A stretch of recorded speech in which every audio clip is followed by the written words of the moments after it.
Hey guys, welcome back to my channel. If you are new here, my name is Cindy. I am a South African currently living and working in China. If you are a returning subscriber, welcome back. What it do, baby? So let's jump straight into it.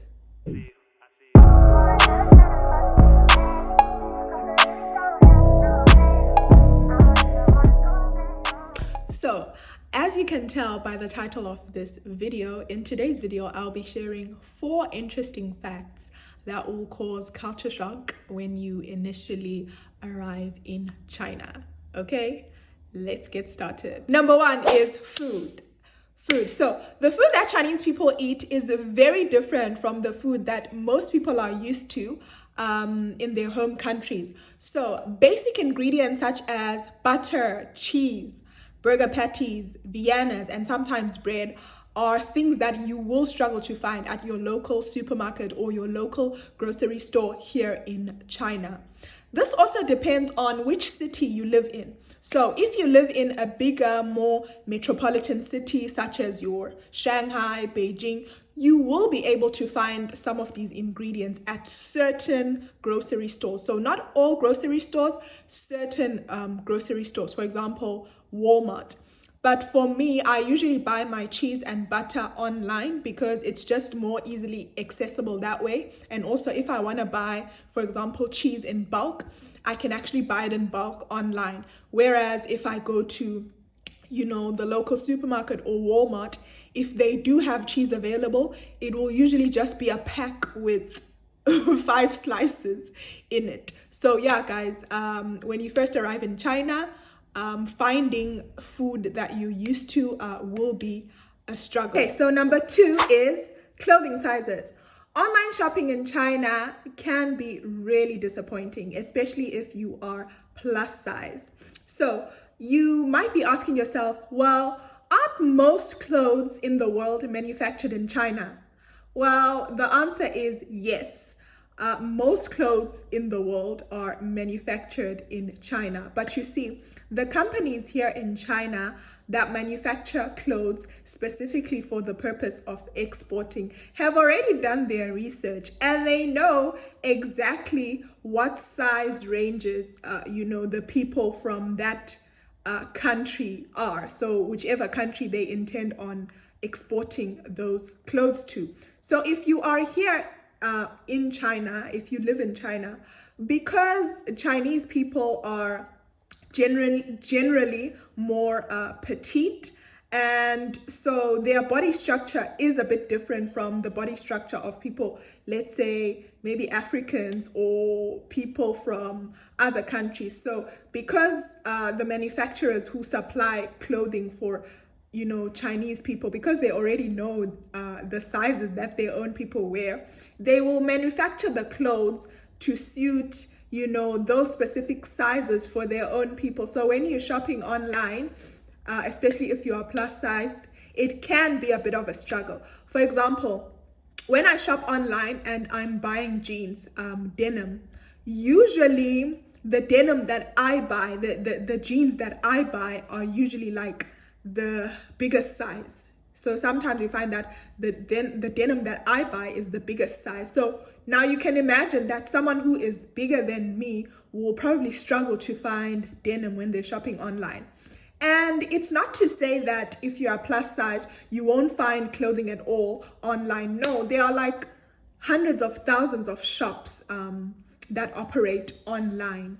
But it's just that if you want more of like fitted clothing items such as your blazers, your coats, and just those fitted types of outfits, it will be a struggle to find your size if you are plus sized here in China. Number 3, makeup products.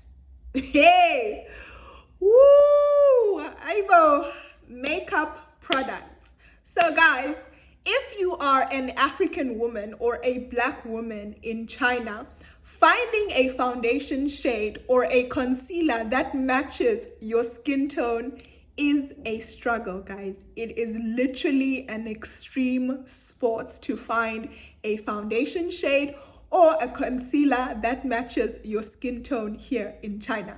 So let me explain.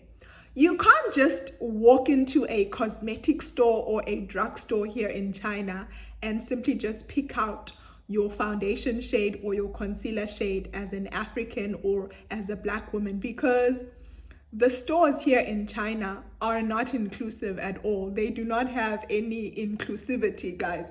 So if you decide that, okay, today I'm gonna wake up, I'm gonna go to Sephora, or I'm gonna go to Watson's or wherever they sell makeup, and you be like, I'm gonna pick out my foundation shade as an African woman, as a Black woman, then I'm sorry to tell you, you will be very disappointed, my dear. You will be very, very, very, very, very disappointed.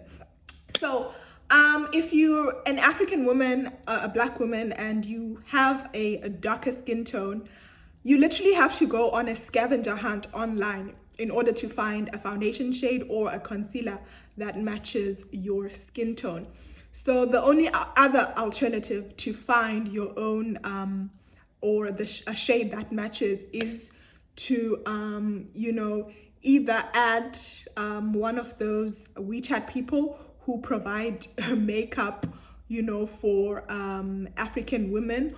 Or, okay, this was before COVID. Whenever people would travel, we would ask people for favors. So before COVID, we would usually ask people for favors. For example, if someone is traveling back to South Africa, we would just ask them for a favor and say, hey friend, when you get back to SA, can you please just go to MAC or Clicks or Edgar's or whichever store and get me such and such a shade of foundation and concealer, and then the person will bring back the makeup for you. But since COVID, and the whole border situation, you literally have to scavenge online in order to find your makeup shade.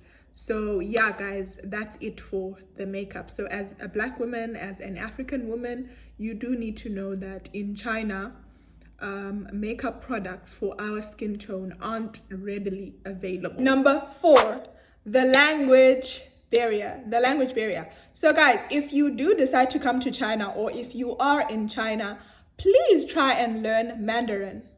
Hao ma? Hao ba? But on a serious note, guys, please try and learn Mandarin. It will help you a lot. Okay, so guys, here in China, Chinese people speak their own language. They speak Mandarin. So if you learn the language, it just makes it a bit easier to navigate through life here in China, And also my Chinese, or my Mandarin, as some would say, I'm used to calling it Chinese and not Mandarin, but I do know that some people call it Mandarin. So my Mandarin isn't the best, guys. It isn't great, but I do know the basics. And I do know enough to sort of like get around, and I can also hear and understand more than I can speak. So yeah, guys, if you are in China, you do need to learn the language. And I do know that for most of us expats, we're a bit lazy when it comes to learning Chinese, guys. We are a bit lazy when it comes to learning Chinese. So what I would suggest, or what I would advise anyone who wants to learn Chinese, is just to go on WeChat channels and follow those Chinese learning pages. So that's what I do. I follow a lot of Chinese learning pages on WeChat channels. So I'm always constantly learning Chinese, even when I'm just, scrolling my phone, and I'm not like actively, sitting down with the textbook learning Chinese. And also, guys, on that note, Chinese is very different, or Mandarin is very different. There's the Mandarin that you learn from a textbook, and then there's the Mandarin that they speak like on the streets, guys, on the streets. So the Mandarin that you learn in the book is a very formal, way of speaking, but people don't really speak like that in real life. So if you follow those WeChat channels, and also if you just, try and listen to when Chinese people speak, you will sort of, get certain phrases and how to say certain things. So yeah, guys, the language barrier.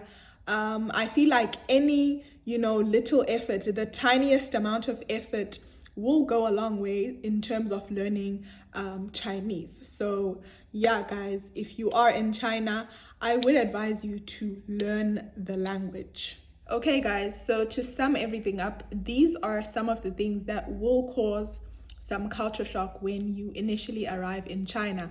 But as time goes by, you will, of course, get used to, life here in China, and you will adjust and, adapt and learn how to navigate through life here in China. If you've gotten this far into the video, thank you so much for watching.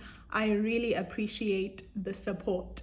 Don't forget to like, give this video a thumbs up. Don't forget to comment down below. Don't forget to share this video if you care. And of course, guys, don't forget to subscribe. Subscribe to the channel and become a part of the family, and also subscribe to the channel for more videos. And as always, guys, I'll see you on the next one. Bye. I'm trying to make love out of all your pain. Yeah.